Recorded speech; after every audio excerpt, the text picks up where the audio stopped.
dan kita rindukan. Jasara Harja merupakan asuransi sosial milik negara yang bertanggung jawab mengelola asuransi kecelakaan lalu lintas bagi penumpang baik angkutan umum, kendaraan pribadi ataupun pejalan kaki.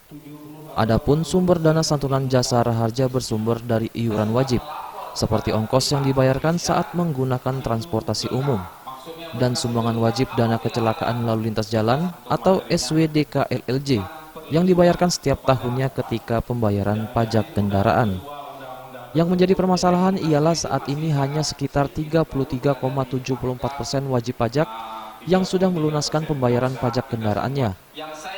Dengan program pemutihan pajak kendaraan oleh Gubernur Sumatera Selatan yang berlaku hingga 23 Desember 2023, diharapkan bisa dimanfaatkan oleh masyarakat.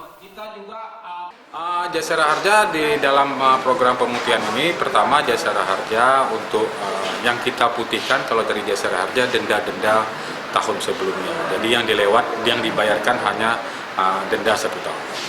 Yang kedua, kita melakukan sosialisasi dalam bentuk flyer-flyer melalui medsos. Juga kita kawan-kawan dari Jasara Harja melakukan sosialisasi ke kecamatan-kecamatan sehingga masyarakat itu lebih mengetahui tentang program pemutihan.